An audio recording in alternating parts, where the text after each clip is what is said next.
Welcome to Chamber Chat. I'm John Terre, President and CEO of the Boulder Chamber, and I welcome you to our bi-monthly conversation with people who are making news and doing important things for our business community.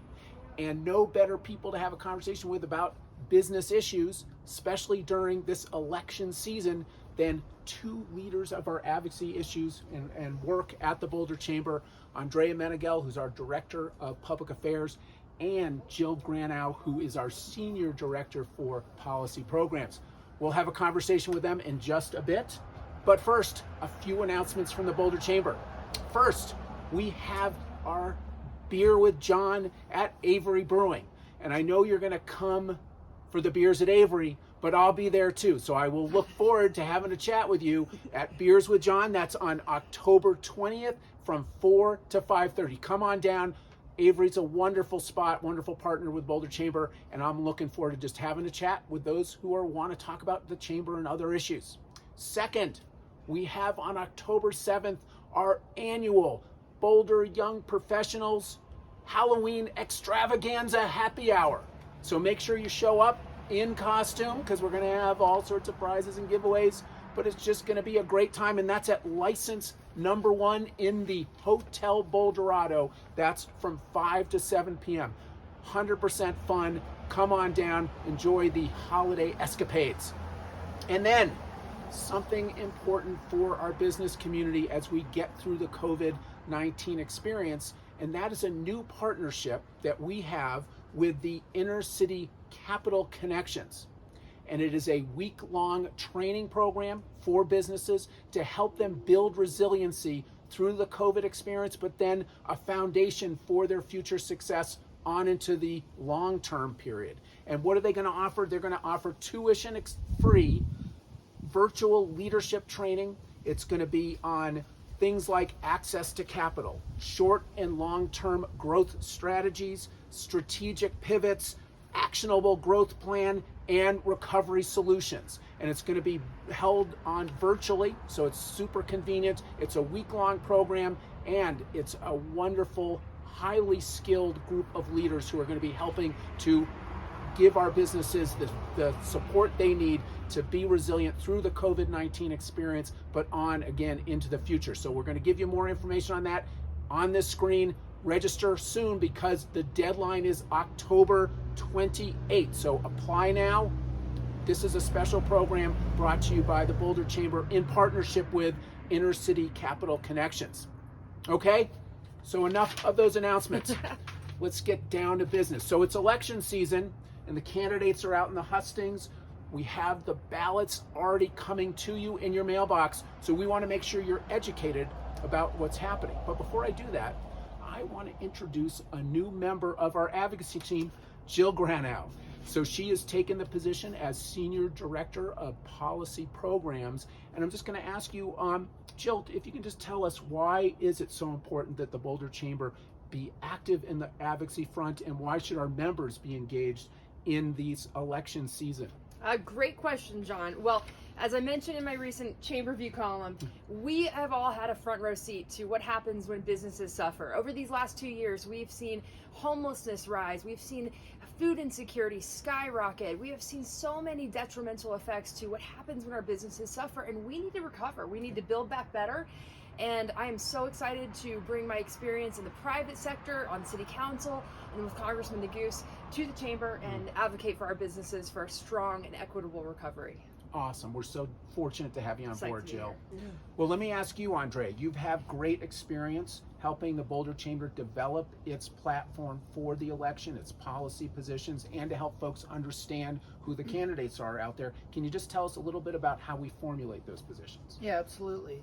So we see these ballot issues coming from way beyond the ballot season.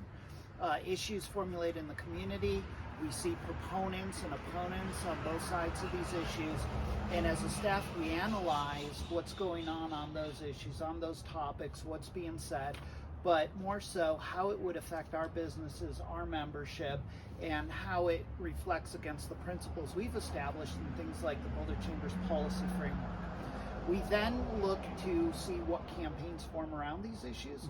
We bring representatives of those campaigns that are for the propositions on the ballot or against, to speak to our Community Affairs Council. Our Community Affairs Council is about 40 to 50 members that represent a good cross-section of the Boulder Chamber's 1,300 plus members. And they give us their perspective on how it would affect their business, their industry, their different political affiliations at times. And we get a really good oversight of the issue and different perspectives.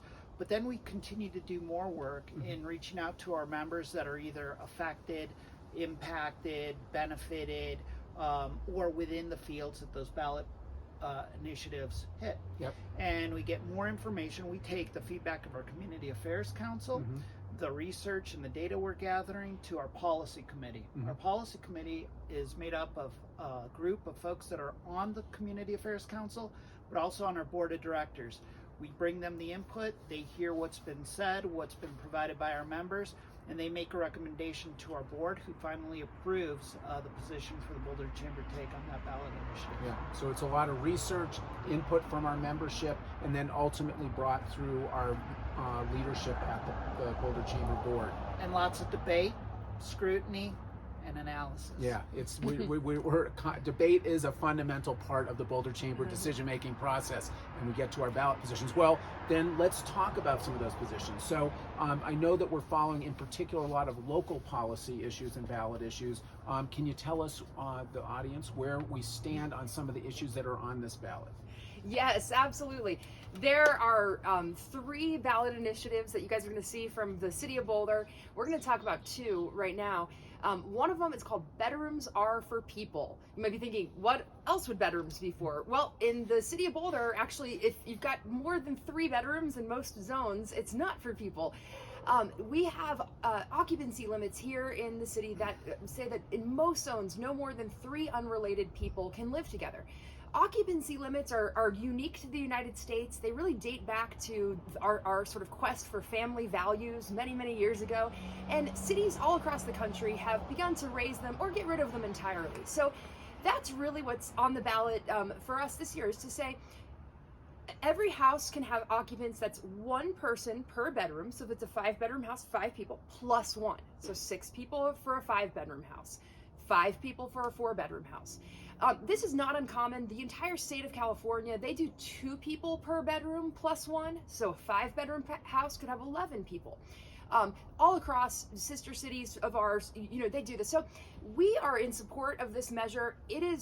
We're always talking about affordable and attainable housing here in Boulder. We know our businesses need their workforce to be able to be housed. And with this measure, the city doesn't have to pay a dime or move a single piece of dirt. There's no new construction. I can hear you applauding to gain these housing units.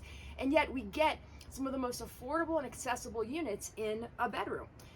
So we're excited about this one. So we're for that one. That one. I just want to quickly note, we've heard some concerns, especially from our friends up on the Hill. We do not want to see dormitories built in Boulder. But we have very strict development codes here. We have FAR regulations that limit the total size of your house.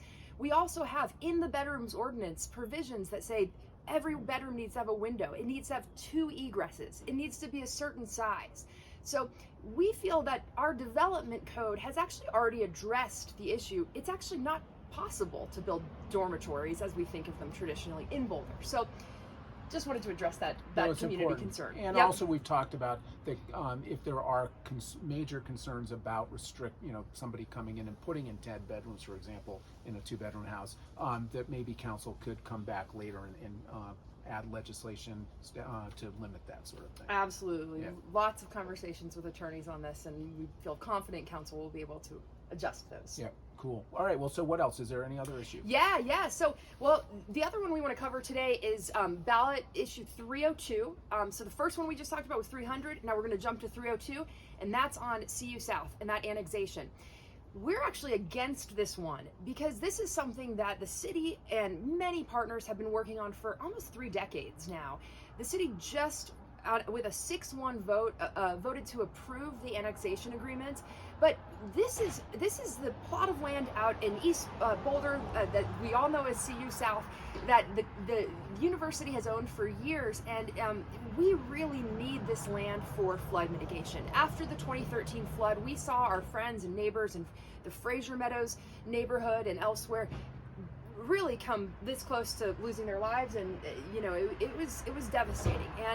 And we have the tools to save those folks, to prevent that kind of flooding from happening again, and it's through this flood mitigation at CU South. Now, the university also wants to put critical housing on CU South and some campus. For those of you that love walking your dog out there, don't worry, there's going to be public trails, open space available, plenty of dog walks still in the future of CU South, but with much needed housing infrastructure and flood mitigation. Yeah, so we're against that initiative. That's right. Right. Because this ballot initiative 302, what this would do is really threaten the annexation agreement. And we finally just got this passed after 30 years of struggle. Yeah. Just a few weeks ago, we applaud our city council members for passing it. Please vote no on 302. Let's not go backward, let's go forward. Okay. Well, there's a number of other issues that we've taken positions on, local ballot issues, and I know that we have those in our ballot scorecard. So make sure to check that out online. And we also have some state issues. So maybe, Andrea, can you tell us about some state issues we're following? Yeah, 3 state issues you'll see on your ballot this year. Amendment 78 asks about the appropriation of custodial funds. Custodial funds are those funds that come to the state that are not generated through taxes, but are ones like emergency recovery funding, like what we just saw given to the state from federal government to address the impacts of the pandemic. Our governor has the discretion, our state treasurer has the discretion on how to appropriate those funds at this time, whether it's investing that in different programs, giving them municipalities. And this question asks to take that back to the legislature, to create more process around that, to have public hearings. And a lot of times these funds have to be spent expeditiously, and so we see a much more efficient way of how it's currently done, and we are against the Amendment 78. Another one is Colorado Proposition 119, which creates out-of-school education programs. We believe that there definitely needs to be something done to close the achievement gap for our students in Colorado and throughout. However, what this does is it creates after-school programs that's creating an education system outside of the education system. It doesn't have the oversight of our public officials. It creates programs for different groups, organizations, and privatizes those programs. And we believe that it should still be something done about improving our educational system in the classroom setting. We've seen our local partners at BVSD, their board come out against this, and we support our local school district in opposing this, and hope that we do see a solution to really improve education here in Colorado and for those in Boulder County as well. Yeah, that was a challenging one because we certainly want to support these kinds of enriching programs, even after school programs. But as we're hearing from the school district officials, this doesn't seem to fall in line with helping to address that achievement gap in the way that they would recommend. And we think that they are probably better expert at helping us to close that gap. So yeah, right there with you. So there's some other issues as well from the state side that are on our ballot scorecard. So look online for that. And then finally, we follow very closely the candidate elections for Boulder City Council, but we don't take positions on those council members. But what do we do? Jill, can you tell us? Yes, absolutely. Well, what we do, we provide all of the resources that you need. If you go to the Boulder Chamber, you're going to see on our advocacy page, election resources. Here, you'll find links to every candidate's website, to their social media accounts. We also ask them questions. We said, where do you stand on these ballot initiatives? And how do they compare with where the Boulder Chamber stands? You'll find that also on our elections resources page. This year, we also asked our policy committee, hey, what's important to you guys? What are some of the detailed questions that you want to know from these candidates? And you'll find those on this bottom section. We didn't weigh in on that, but they're questions that are on the mind of our policymakers. We're talking with candidates, we're watching them closely, and we want to encourage you to do the same thing.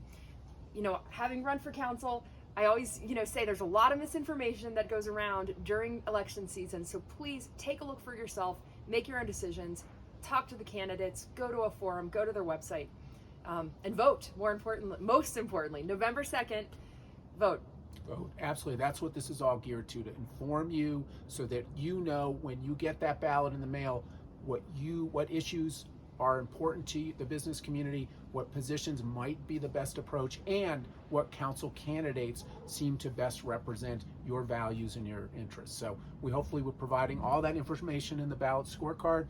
These two folks put it all together, and they do amazing work along with our members who give us the input and our board of directors who ultimately make the final decision. So that's it for the election edition, except I have one other thing that I want to chat about, and that is, and I'm trying not to get emotional here, but my good friend Andrea Meneghel, who I've had the pleasure of working with in our advocacy team for the last 5 years, is moving on. And so this is a challenging time for me, for our organization, but it's an exciting opportunity for my good friend. And I just want to give you a chance to just maybe say what you're up to. Yeah, thanks, John. So I've had the opportunity to join a team over at Colorado Landmark, a family realty that started here in Boulder in 1968. And being someone that knows how hard it is to find housing in Boulder, and also being somebody who's continually tried to solve a lot of problems here, I hope to be able to help those that are looking for housing to find that. And through the team at Colorado Landmark and the experienced realtors there, I know that there are people that are true to that are really looking to make a mark on this community and to help people in that endeavor. The bummer is that I don't get to work with the two of you 24/7, and it really is 24/7. Emails, phone calls, problem solving happens around the clock.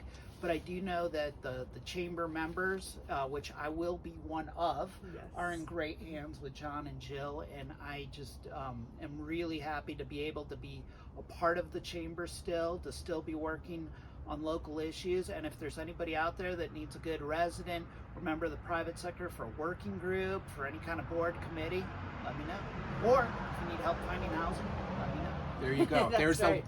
the first and only pitch he can do on Chamber Chat, but he deserves it. Jill, anything to offer?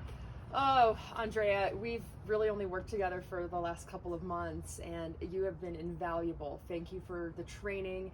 Thank you for your hard work for our community. We've interacted for years, and you're always doing such great work, always listening to people. I have so much to learn from you.